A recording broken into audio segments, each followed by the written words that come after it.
everybody. Hi. It's Recotopia, episode 57. I'm Chris Atkinson. I'm Jeremy Scott.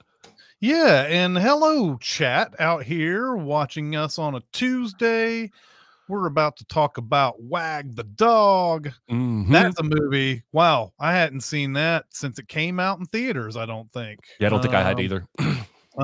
Maybe saw parts of it over the years on cable or something like that. But anyway, hello chat. Thank you for coming out and watching us today. But anyway, how are you doing today, Jeremy? I am doing just excellent. Thank you for asking. I'm very excited for today's show and to talk about the small and big recommends. All right. Well, do you have a small recommend? I do. I happened to catch a couple weeks ago, HBO reran their John Adams miniseries starring I need Paul to see Giamatti. this. It's great. I fixate mostly on the first few episodes because I have always been a Revolutionary War era history nerd. But this movie goes way past that in John Adams' life and follows to when he becomes the president, and then follows to when his son is the president and he's seeking his old dad's advice. It's just incredibly well acted. Tom Wilkinson plays Benjamin Franklin, may steal the entire miniseries with his performance. The guy that played Stannis in Game of Thrones plays Thomas Jefferson. Shit, I just forgot the actress who plays his wife, Laura Linney. Got it. And she's fantastic too. Just if you like American history, if you don't know much about John Adams, as I did not, this is for you. 6 episodes, really, really solid acting. I enjoyed it, and it's on HBO Max. So yeah, I remember this being a big thing when it first came out. How long ago was this? Like, was this? It was in the aughts, I think, 2007, maybe. Yeah, I feel like it was around that time. Yeah, I need to see that, and I'm a big Paul Giamatti fan, so I need to. 2008. We were right on it. I need to get on that. So, I went to the theater and decided, because this franchise is the way it is, I have to watch the movie on opening night because I don't want to get spoiled on anything. Although at this point, getting spoiled on Scream movies is, I don't know how big of a deal it is, but yeah, I watched Scream 6 and I really quite enjoyed it. I think Scream is kind of getting sillier for me though. Like it's enjoyable, no doubt. It seems like every time they come out with a new chapter, they're trying to do something a little bit new, maybe a little bit of a twist that you haven't seen in the Killers before. And so you're like, oh, okay, so they've raised the stakes, or they've changed some things up a little bit, but still there's still a lot of the same formula stuff in it. That's what's so interesting about Scream to me, is that first movie came out was all about like, haha, horror movies, right? This is what they do, right? Yeah. And then now, ever since, all the Scream movies have basically just been doing what Scream movies have always done. They've never really diverted too much away from it. But it's interesting watching this movie a year later now, from when I first saw Jenna Ortega to now. She seems like she's an even better actress now, and I know that's not hard to understand. She's young, and she's been in a whole bunch of stuff since then, but now she's like even more confident and good.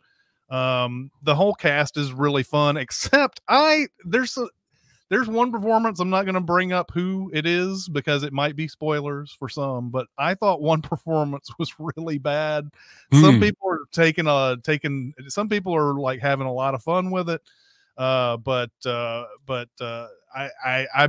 personally was like, God, this guy is terrible. It's just a terrible performance. But there's a lot of like good stuff in here if you're a Scream fan. So I feel like if you like the other Screams, you definitely like this one. I haven't been a big fan of a lot of the Scream movies, Scream sequels that have come out, and so I would probably put this number 2 not a high bar really. Is so you have the first one and then you have this one, and then it's like after that it's probably goes 2, 3, 4, 5, or 5 somewhere in the middle of the 2, 3, 4, somewhere around there. So, anyway, if you like the Scream movies, I think you like Scream 6. She was just on Saturday Night Live and apparently made a crack about not being particularly drawn to horror movies, but she just has a face that when people see it, they say, "Let's throw some blood on it." Yeah, exactly. Okay, I'm gonna cheat and sneak in an extra recommend, a small recommend, just to kind of shout out a friend of mine's Kickstarter. A buddy of mine named Russ Burlingame wrote a book about Josie and the Pussycats, an oral history, interviewed all the stars and the directors, and interviewed a bunch of fans, including me. So I'm in that book a little bit. Well, he's got a new book that he's writing about the TV show Legends of Tomorrow, which I have never seen, but he adores it. He's got a Kickstarter going. He's doing the same thing, interviews with Mark Guggenheim, Tyler Ash, Phil Klemmer, and chronicling the history of the entire show. And he's way over his goal, but he's got a bunch of stretch goals. If you just go to Google and search for Legends of Tomorrow Kickstarter, it's the top list. It's called A Totally Unofficial Oral History of Legends of Tomorrow. So if you want to go over there and support that book and get a copy, check it out. I told him I would shout it out because he's a good guy. A buddy of ours, Jeremy Simser, did storyboards on some of the episodes of that show. Yeah, he did a lot of DC show work there for a bit. All right, so my actual second small recommend is Idris Elba in Beast, which came out in 2022. Okay. And I want to set reasonable expectations here because I had heard raves, and I went in maybe expecting a different movie than what I got. It is a very solid monster thriller. It's Jaws. It's like that shark movie with Ryan Reynolds' wife, Blake Lively. It's that in the African safari, and it's a lion instead of a shark. But it's absolutely enjoyable. I had a really good time with it. It's pretty well acted, but it's not like revolutionary. It's not changing the genre or bringing a bunch of new stuff to it. But it had me on the edge of my seat, and I enjoyed it. So I'm going to shout out Beast with Idris Elba. Let's see if I can figure out where to watch that. I might have rented it. Yeah, I think I rented it on Amazon. But it'll be on streaming. Yeah, on Prime. It's on Prime. I had seen there were a couple of movies that came out like in this pandemic era that had this kind of like people find themselves in Africa and then end up getting chased by lions. It seemed like there was a lot of this going on. And so when this came out, I was like, I don't know if I want to do this again, but Idris Elba is great. So I mean, I will watch anything that he's in. So yeah. And he carries the film. He's great. Yeah. All right. And then so because I watched a whole bunch of movies for the the best of 2022. I have a few that I've watched that I need to like officially recommend and everything. And we briefly talked about The Whale on the best of. I didn't really get a chance to talk too much about it. I think this is the reason why I singled it out of the ones that I saw that we talked about last week. But Darren Aronofsky has a certain theme throughout, I think, nearly all of his movies, if not all. And that is self-destruction, and the sort of the obsession that it gets to, to like obsession and self-destruction is a lot of the theme that you see in his movies. You see that in the first one, Pi, which by the way, it's 3:14. Talking about Pi. Pi and Requiem for a Dream and The Fountain and Black Swan, The Wrestler, all of those movies talk about that. And The Whale is no different. Brendan Fraser, who won the Oscar, and some makeup that I had no idea the story behind that, where it was you're able to make facial expressions through them or whatever, so that he didn't have to gain any weight to do the role or something like that. but it's him. It's obviously based on a play because it's all this like one. It's all in one location the entire time. He is in his house, and Hong Chow plays his friend who kind of like helps him, but is also an enabler of some sort. That he he's a teacher. You see him right at the beginning. He's doing like a Zoom call, like an online course type of thing. His camera is turned off, but he's telling them that it's malfunctioning because he doesn't want anybody to see what he looks like. And he's telling them to do an essay, and you see that he's an English teacher, and I think he's an English teacher, and so he's had a loss in his life. It was a former student that he was in love with, and it was a gay relationship that the parents didn't like. The parents were a part of some sort of religious cult or group of some sort. That Hong Chow was this man's sister, and the guy ended up dying, and ever since, Brendan Fraser has been eating himself to death, basically.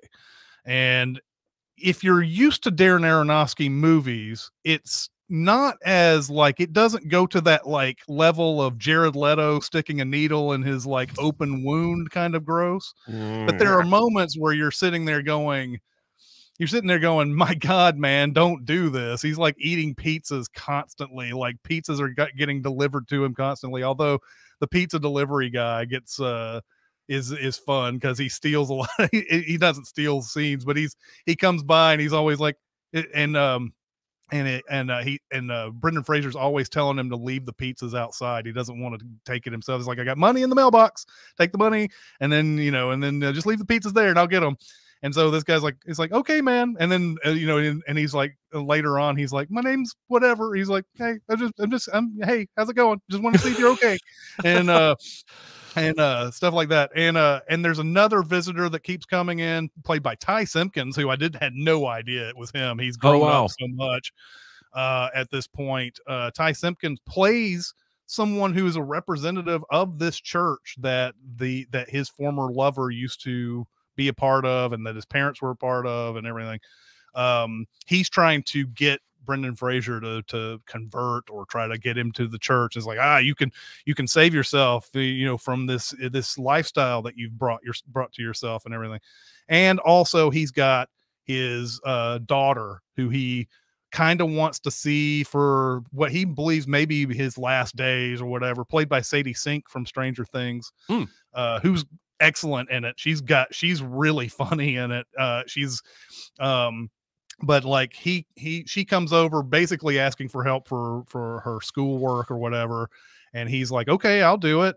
And then she thinks that there's like some sort of exchange involved, and he's like, no, I'll just do it. You don't have to stay here if you don't want to. Apparently there was like something, she believes that he left her mom for this man and didn't want to have anything to do with her and all of that. And so they have this relationship that they're trying to build back up. Of course, he's on this path of destruction.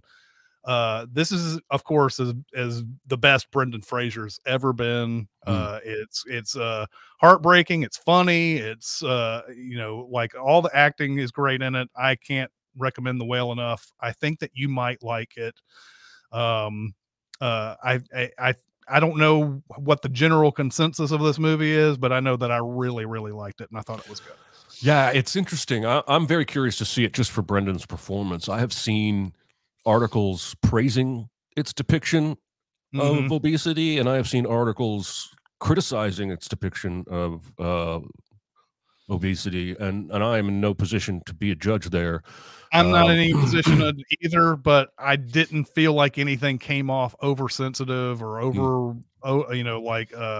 like they were being too mean or anything like that. Nothing hit me that way, but I'm not in that group, so I don't know. See, I still would love to go back in time and get a look at Aronofsky's Batman movie, because taking that those obsession, self-destruction themes into Bruce Wayne Batman. I think Mhm. Matt Reeves did a little bit of that with the Batman, Yeah. but I think Aronofsky would have given us a Batman we had never seen before, and it would have been probably hard to watch, Yeah. because all of his movies are hard to watch. Probably so, unless somebody like at Warner Brothers was like, "Tap, tap, tap. No, we can't do that necessarily.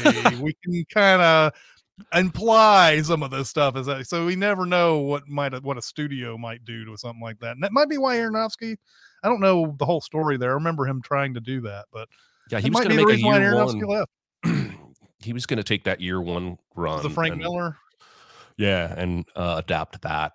Um, Mhm, and that could have been cool. But anyway, I'm happy with the mhm. Batman we have right now, all Yeah. of them. Um, Mhm. let's do the big recommend. Alright, the big recommend. Going all the way back to 1997. I Mm, graduated college in 1997. Was working at a movie theater and almost certainly built this movie and watched it on a Thursday night. And maybe I rented it again when it came out on video. But I have not seen this movie in 24 years, easy. mhm, mhm. And I was very curious. My memory holds it in very high regard. So I was very curious to see how well it plays today. Mhm. Um, and other than the internet not being very prominent in the mid to late 90s, that would screw this up if you made this movie today. Yeah. Um, but man, the satire and the themes, I think, still hold up. Um, Yeah. the idea Well, that and go ahead. not to cut into your movie or Oh, you're anything, good. but I will say this, it is almost a prelude to what we are experiencing on the internet, as far as conspiracy theories and how they get started. So, Yes. Um, so there is that. Anyway. the idea of politics and world events being a production, a show, Mhm. where things are intentionally done to distract the public or hook the public in. On that level, I very much believe that's going on, no matter who is president in our country. Mhm. Um, Yeah. have we ever gone into a military conflict to distract the public? Seems plausible. Yeah. uh, Yeah.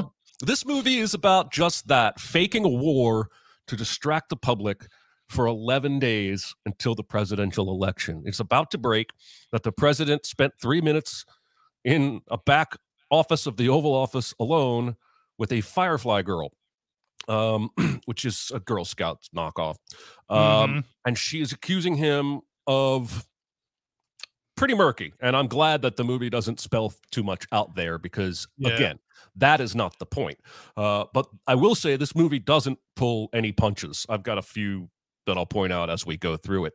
Mhm. Um, so we open with De Niro, who's basically a fix-it man, and he's been flown to the White House, and he gets told about this news that's going to break, and we have to distract the public. And De Niro's great in this movie. Every time Mhm. somebody challenges him on, well, that'll never fly, he does this verbal game where he says something like, well, I mean, what about the B-3 bomber? Well, there is no Yeah. B-3 bomber. I never said there was a B-3 bomber. You're the one that just referred to it.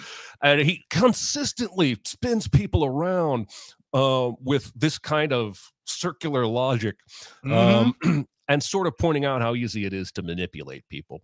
Yeah. So by the time he lands back in LA, he's decided that they're going to concoct a fake war with Albania. One of the president's aides, Anne Hesh, is with him. And she says, "Why Albania?" And he's like, "What do you know about Albania?" And she's like, "Nothing." He's like, "Exactly." Yeah. Um, and he goes to see Dustin Hoffman, who's doing Robert Evans, basically. He's playing this Mm. top Hollywood producer. And he wants to bring him in to basically Wizard of Oz this thing, because we need a song and we need a slogan and we need some kind of visual thing that the people can clasp onto. Um, and I should note at this point that we don't ever really see the president. We see him from Mhm. behind, or blurred out in the background or foreground, because again, who the president is not the point. I think the movie is saying Everyone in power politically is capable of doing this kind of manipulation. And I love Hoffman's performance here too. I think he was nominated for at least some awards. And I don't know how good of an impression he's doing of Robert Evans, but I just love how he never wavers in confidence whatsoever. Yeah. He is self-confident in every step he takes. And what's hilarious is sometimes I think he does make genius decisions, and sometimes he's just being a dumbass, but he says everything with absolute conviction. And it's kind of hilarious to see a character that never has even an ounce of self-doubt. Mm-hmm. So he makes a bunch of phone calls to get his team in, and that includes Dennis Leary, who's what do they call him? The Fad Man, something like that. We got Willie Nelson. He's a singer-songwriter, and he's trying to come up with the song. He starts playing somebody that's not Willie Nelson, which was weird. I thought it would have been fun. I mean, it would have been fine if they just made him Willie Nelson, but he starts out singing about guarding the Canadian border, because the original story is that Albania has a suitcase nuke and they smuggled it to Canada and they're going to cross the U.S. border with it. And then there's a scene early on where they show Willie Nelson a political attack ad in print from the president's opponent that basically says, sit on my lap. And Willie Nelson starts going, sit on my lap. And he starts singing this incredibly wrong song where he's like, I'm glad your mama's not here. And Dustin Hoffman is like, no, stop. Like, I didn't want you to make a song about it. I just wanted to show it to you. Right. And over a period of what feels like maybe a day or two with very little sleep, they kind of come together with this plan. And so the first move is they hire an actress, it's Kirsten Dunst, baby Kirsten Dunst, to star in war footage. They keep referencing all throughout this movie this Desert Storm footage of a smart bomb going down a chimney, and they allege that was staged, but it became the singular image of that conflict. And so we only really need one image to grab the American public, and it happens to be Kirsten Dunst running away from war-torn Albanian countryside with a kitten that is white, because that's what the president wants, even though the producer wanted a calico kitten. And she's kind of funny. She's good in this movie. She doesn't have a lot to do, but she thinks it's an acting gig. She's like, are there any residuals? Is this a national? And they're like, no, you can't ever tell anybody that you did this. So, and I think when this movie is made, they're using technology that doesn't exist at the time, because they just have her running on a blue screen, and they in real time they punch in a kitten, they punch in the buildings in the back. Now this is how they're making Mandalorian today in a circular blue screen room, but not back then. But anyway, there's so many hard, wrong, throwaway jokes in this movie. This is it feels improv heavy. Like, even Hoffman is giving me Ishtar vibes at time. But like, they're putting makeup on Kirsten Dunst before they go to shoot, and this crewman walks by and goes, enough with the makeup. She's just been raped by a terrorist, and keeps walking. And I was like, what the shit? So they're going to Nashville, De Niro and Anne Heche, to meet up with the producer who's working with Willie Nelson to record the We Are the World of this war, the Albanian War. They get picked up by William H. Macy, the CIA, who knows there's no war, who knows there's no amassing of troops on the border. They have satellite imagery. We're gonna rat you out. And De Niro does his thing, somehow talks his way out of that scenario. And they leave. They go to Nashville. And one of my favorite scenes in this entire movie is the recording of the We Guard song. Yes. And they go, there's a line that we guard our right to defend democracy. And this guy in the background goes, oh, democracy. Lost my shit. I think your mic is muted or something. I can't hear you laughing. Is it? Is it muted? Yeah. He's quiet, everybody. I don't know. I can hear myself. Anyway, can everybody else hear me? Just good radio. Okay, everybody can hear Chris except me. That's wild. How does that work? I don't know. I'm not capable of muting you. No idea. All right, we got to figure this out. I mean, we're both recording on our own end, but we can't have a conversation right now. Right. And our regular producer who knows this thing really well is not with us today. Well. I don't know what to do. I don't either. I'm going to check my settings. Yep. Audio.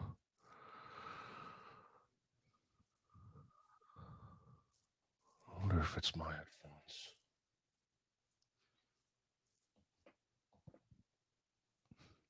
Okay, I figured it out. Oh, you did? I did. I somehow bumped your track on my board. Apologize, everyone. Okay. All right. All right. I guess I was gesticulating wildly. And is gesticulating a word? Gesturing wildly. All right. I lose my shit at the "Oh Democracy" part. I just had to pause the movie and go out crying to explain what just happened to my wife. Yep. But before they can finish the song, the president's opponent in the race puts out on national news the fact that he has been told by the CIA that the war is over, that our troops are receding. And so he's essentially sending the message that he knows the war is made up, and he's using the media to shut it down, because his whole thing, the whole movie is we have to have the president answer for these allegations. And the other side, De Niro and our production, are just trying to avoid that for 11 days. So they give up. They're dejected. De Niro even says it's over. I just saw it on TV. It's over. Mm-hmm. Yeah. But the optimist, Dustin Hoffman, says this is nothing. This is nothing. And at first, this is nothing.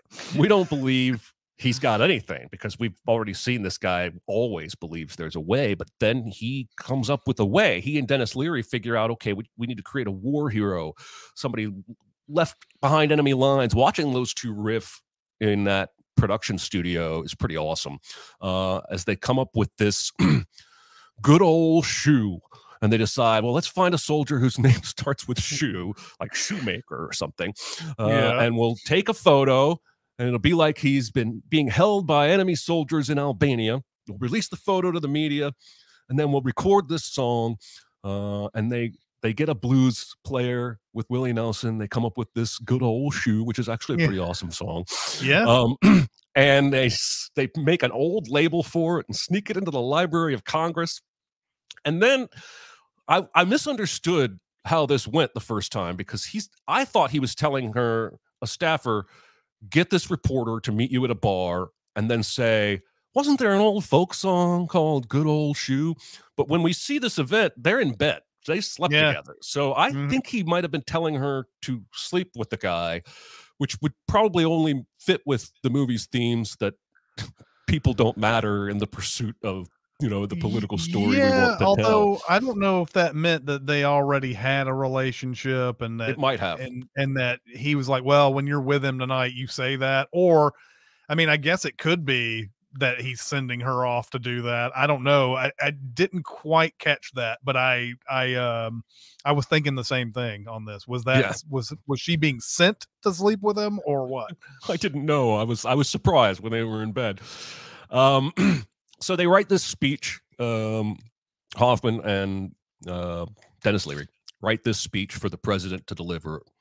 That is, we're told, a powerhouse. It's going to speak to the nation and bring down the house, talking about this soldier, the good old shoe that we left behind, and how we're not going to leave him there forever.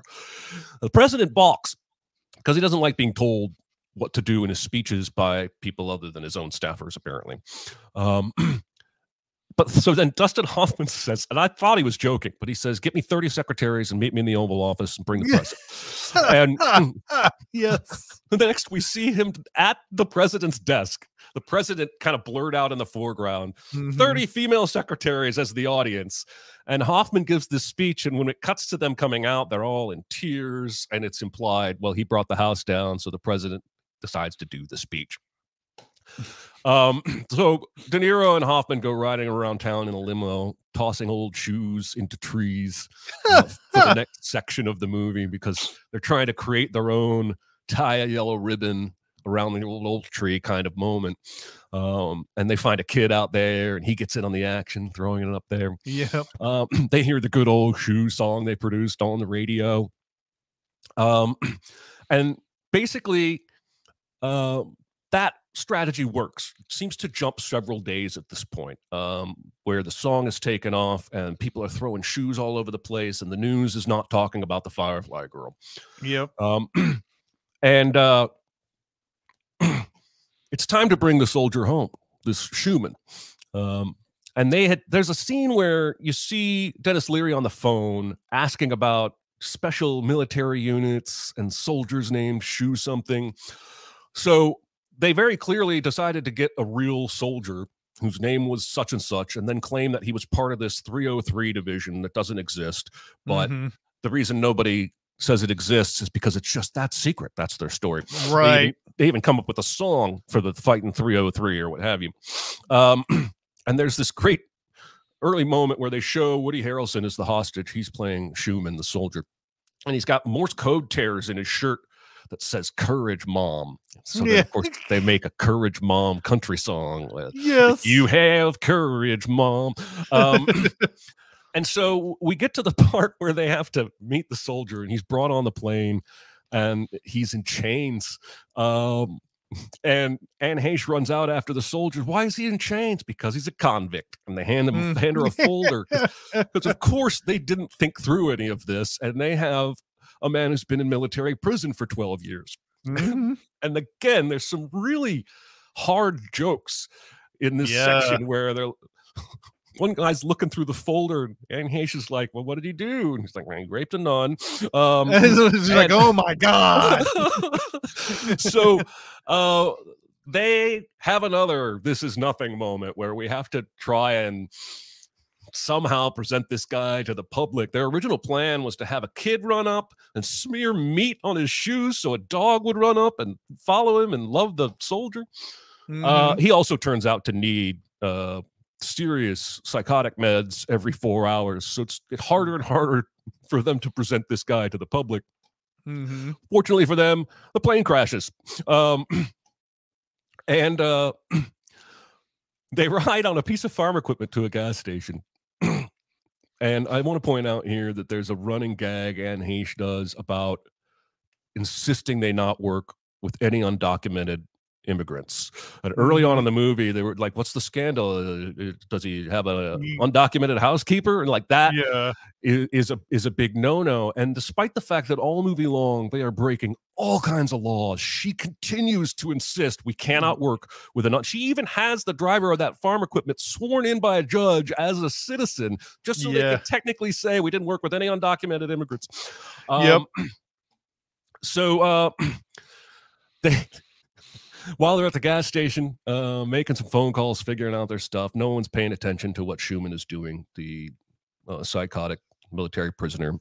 And he scares the farmer's daughter and ends up being shot with a shotgun and killed right there in the farmhouse, which is at that point is kind of convenient for our protagonists because now they don't have to worry about presenting him to people. And they can say, well, he got sick in Albania and he died in the plane on the way over, and we end up cutting to a funeral. They made military uniforms for the 303 and I guess drafted dozens of actors to show up at this funeral and sing the song and salute their brother in arms. And basically at this point the producer is so proud of this achievement.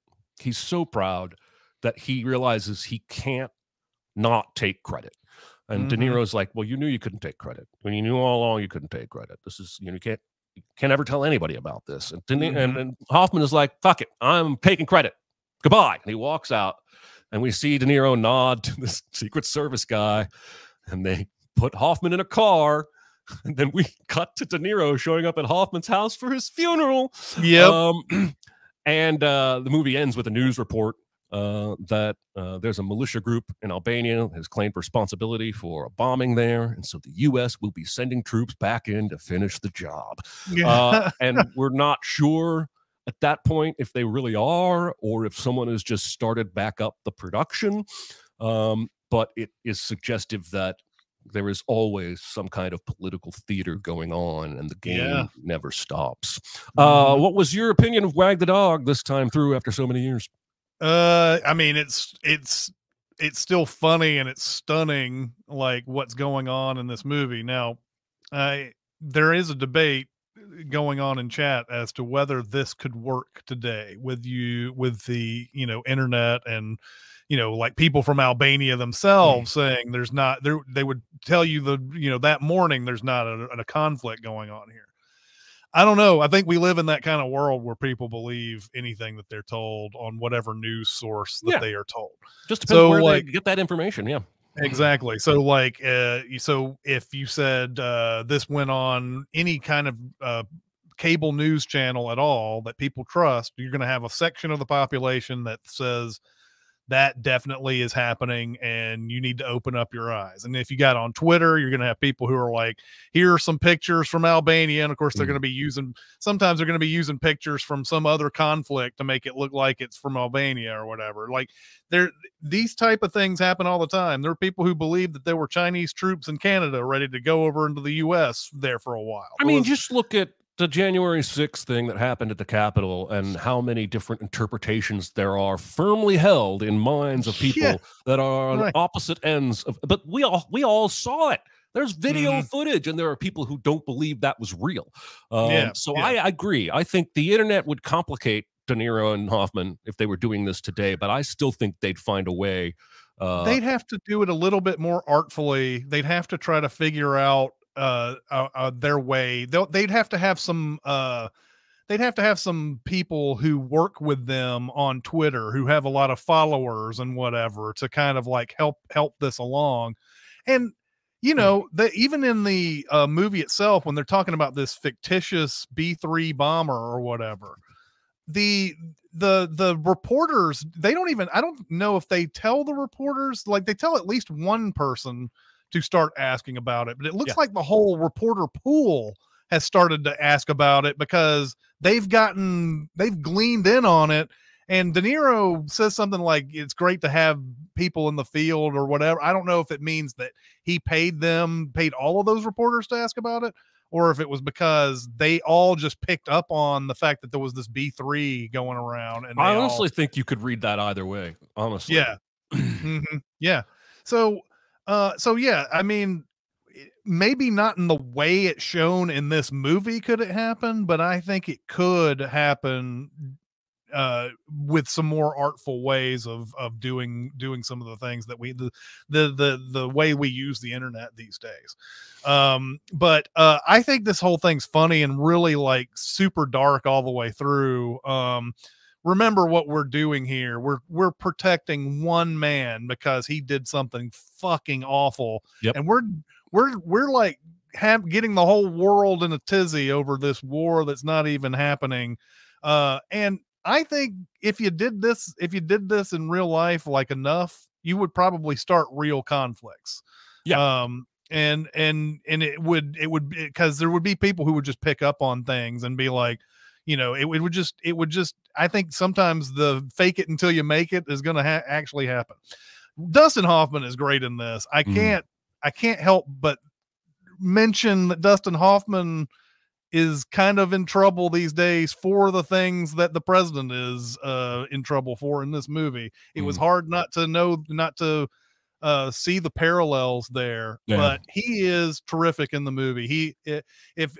Like you said, nothing is a problem at all. He's like, this is nothing. And then he comes up with some sort of like, he comes up with all these different things that happened on movies that he's been on before that somehow equate to this like very real world situation that's like very much definitely harder. But he always says, you think this is hard to get, because they're talking about Woody Harrelson's meds or whatever. You think that's hard. Imagine trying to be on set with three diva actresses who are all on, these, he tries to make it seem like three diva actresses are harder to deal with than Woody Harrelson, who's an actual criminal.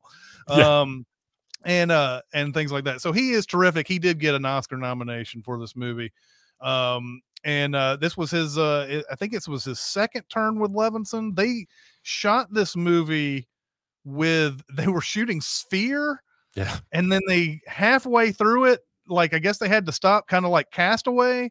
They shot this movie, they shot Wag the Dog, and then they came back on Sphere later on. But Dustin Hoffman won an Oscar for Rain Man with Levinson back in the day. So he's great. Yes, De Niro is great. This is one of his last great years. We had Jackie Brown on this.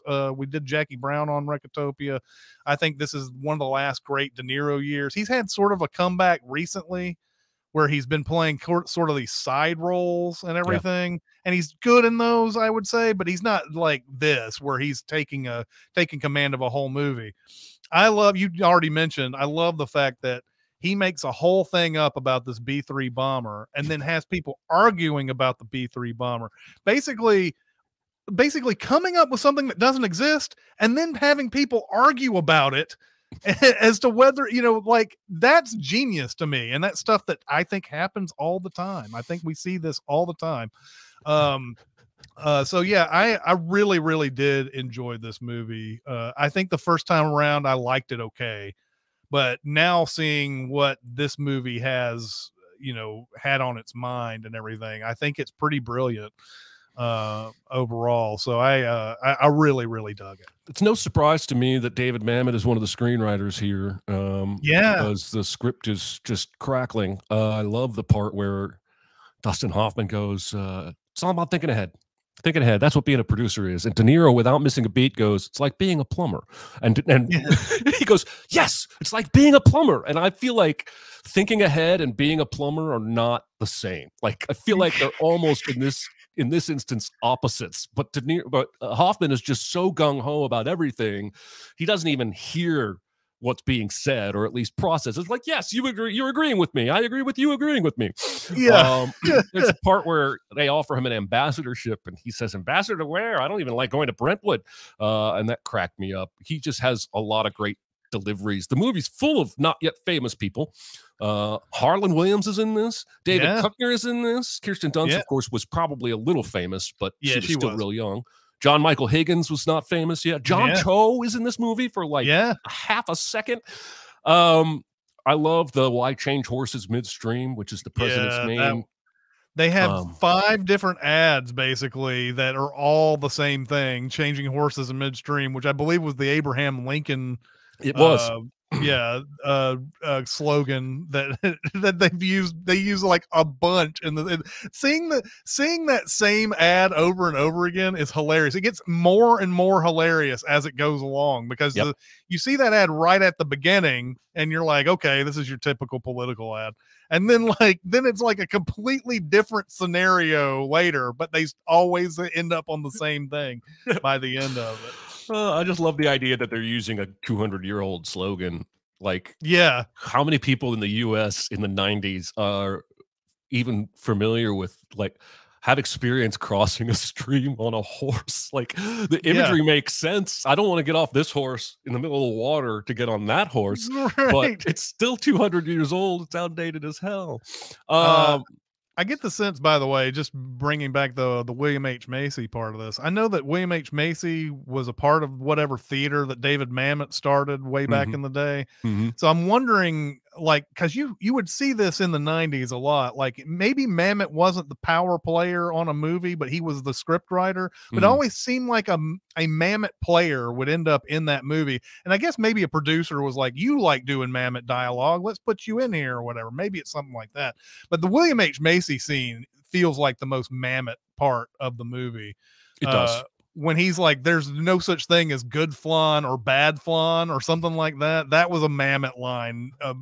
Has to be all the way. But yeah, back in the day, you used to see Macy show up in all the Mamet stuff, and Alec Baldwin would show up, like the Edge, when he was in the Edge and stuff like that. He would just show up. But anyway, are we ready for the double feature? We are ready for the double feature, the super secret double feature. The super secret double feature. I am happy to report that I don't think I've seen this one being thrown around in chat.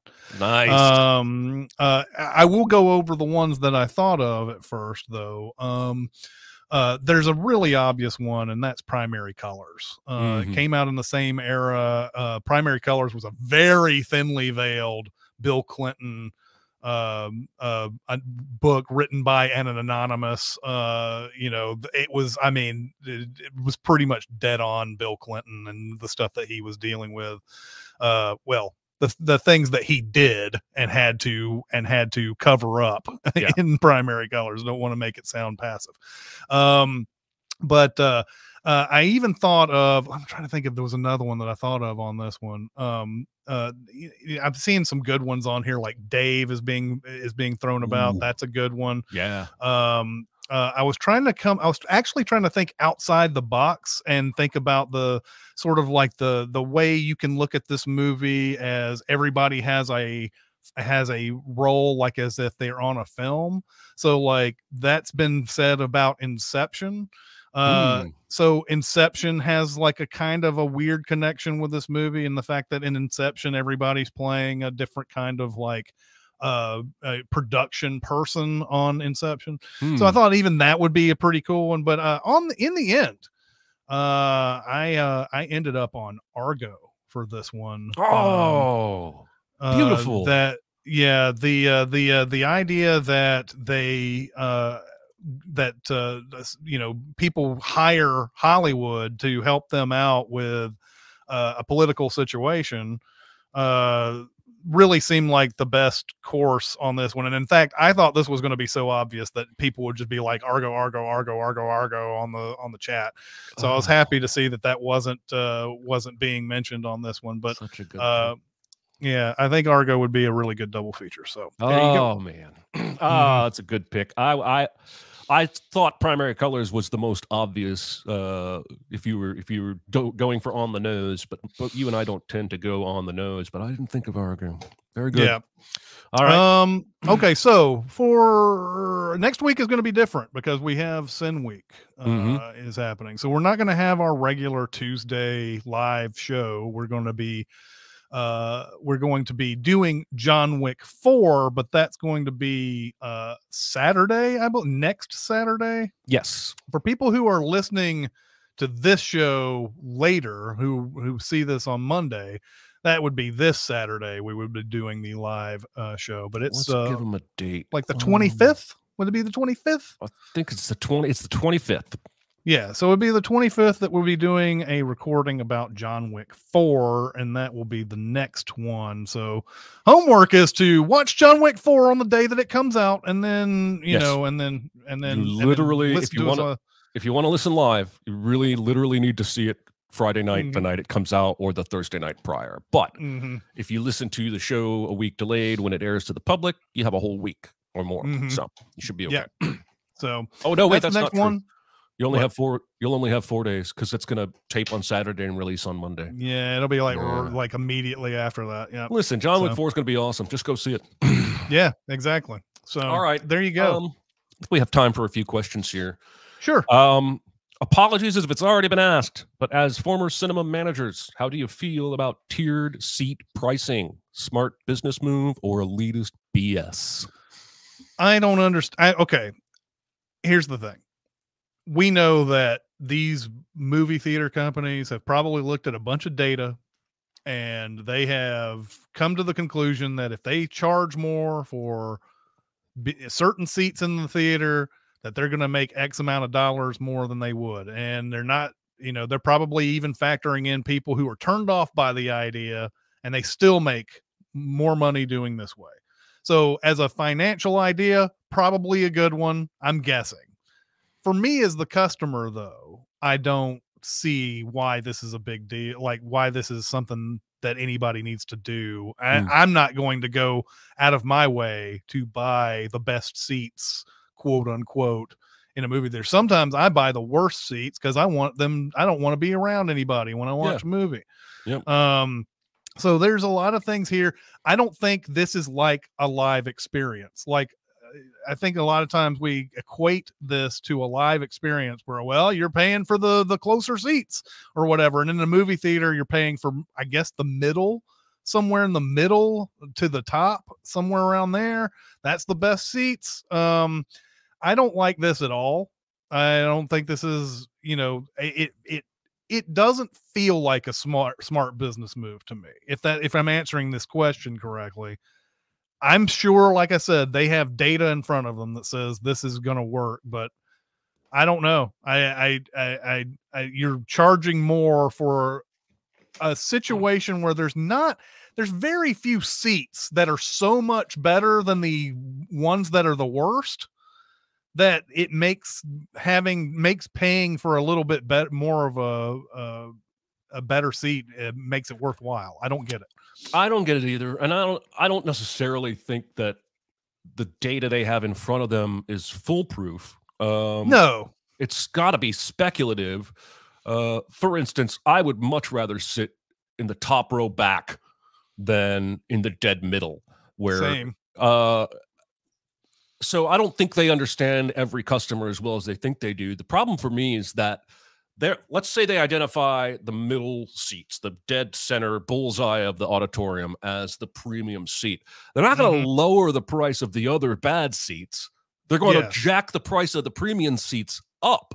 And listen, it's y'all motherfucking movie theaters that have been building auditoriums that have bad seats for decades. It's not, why should I be punished for the fact that you intentionally put bad view seats in your auditorium? The front row of whatever theater you were most recently in should not be there. It shouldn't exist. It's too close. But they put in bullshit seats to jack up the revenue, and now they're going to turn around and make us pay extra for it. And I just think it sucks. If you wanted to build an auditorium that only had a diamond, right? Or maybe even, I don't know, a fucking parallelogram or something, where all the seats were like middle seats, but the premium, middle, I don't know. It feels scummy to me. I don't like it one bit. Yeah, I don't like it at all. And like you said, even if they have the data in front of them, it's not, like you said, it's not foolproof. I don't see it working. I don't see how most moviegoers, we're already talking to a select group of people at this point, right? Yeah. Like it's not like if you took 300 million people out of the US, how many people go to movies regularly? It's not a lot, right? The percentage is not a lot. So you're already talking about a select group of people who like going to the movie theater in the first place.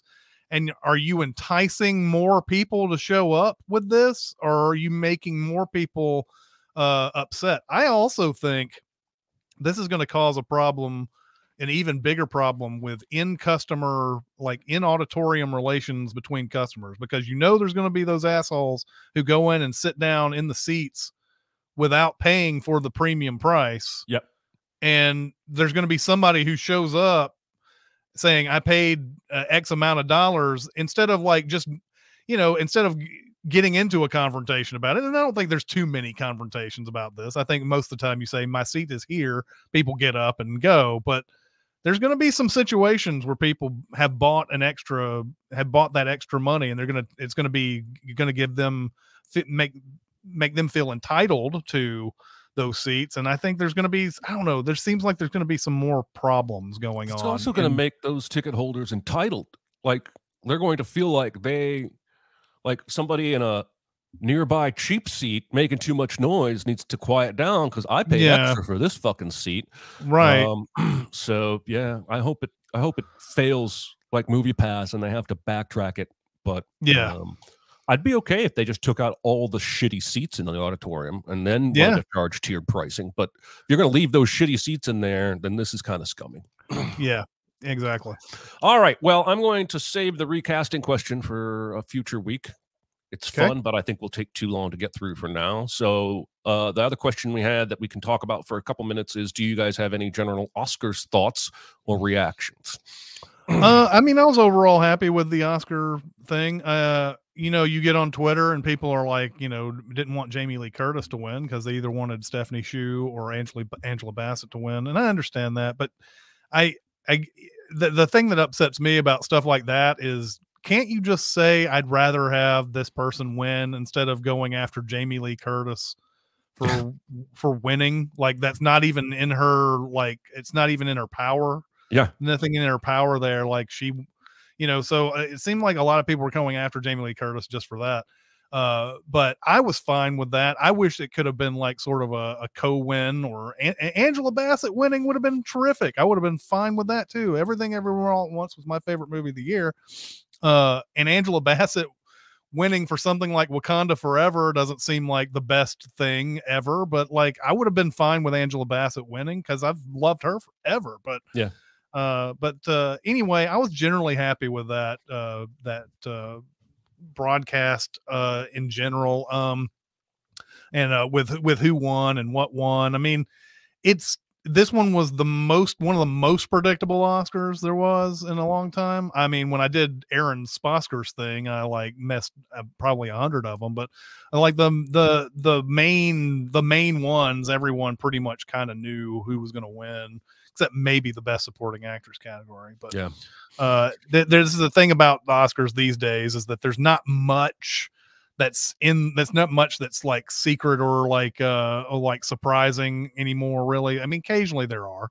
Occasionally, that's why you watch, just to see if there's going to be something surprising out of all of it. And rarely there is. But anyway, I was happy with it overall. I mean, I wrote, the show's never not going to be boring. There's going to be something interesting every year. You're going to be, if you're an Oscars watcher, you're going to watch because you want to see who wins or if there's any upsets. But the show, we should just accept that this show is going to be boring unless they decide to do something radical, which they're clearly unwilling to do because they've been trying to goose ratings for years. This show's ratings were actually up, and they did a pretty vanilla, like Jimmy Kimmel is a pretty safe bet, and that ultimately maybe brought in more viewers. I was just glad that Jamie Lee Curtis spread love to the whole entire world while she was up there accepting her Oscar. Like, I didn't feel an ounce of pride in her at all. I mean, not selfish pride, I should say. She might have, genuine hard-earned pride because she's fantastic in that movie. But yeah, I mean, every year we wonder if something's going to be revolutionized, and it's not. It's a 3.5 hour, 4 hour show that has a lot of downtime and a lot of bad jokes. It's always going to be that. Has been for 30 years of my watching it. So anyway, I think you're right about the Jimmy Kimmel being safe thing, because even when he's off the cuff, I'm not sure he's the best. I'm not sure he's the best off the cuff kind of guy for the stuff that he does, because his jokes were like just blew up. Like, it was just what's funny, I saw somebody say the reason he's so good for this gig is that his talk show he spent a decade or more learning how to just go right by when a joke bombs and not take it personally and keep going. And he definitely did that. Exactly. Okay. Well, that's going to be it for this episode. Remember that next week we'll be doing this on a Saturday on July 25th for John Wick 4. That's going to be a lot of fun. Did I say July? I might have said July. I'm going to say March 25th. That's what I meant. July. Lousy March weather. I probably did say July. I probably did. But anyway, it's going to be March 25th. We're going to be doing John Wick 4, and I can't wait to see that in an auditorium full of people, because John Wick 3 certainly was one of the best auditorium experiences we've ever had. So hoping John Wick 4 delivers the goods on that. Anyway, that's going to do it for today. We'll see you next time. See you guys. Bye.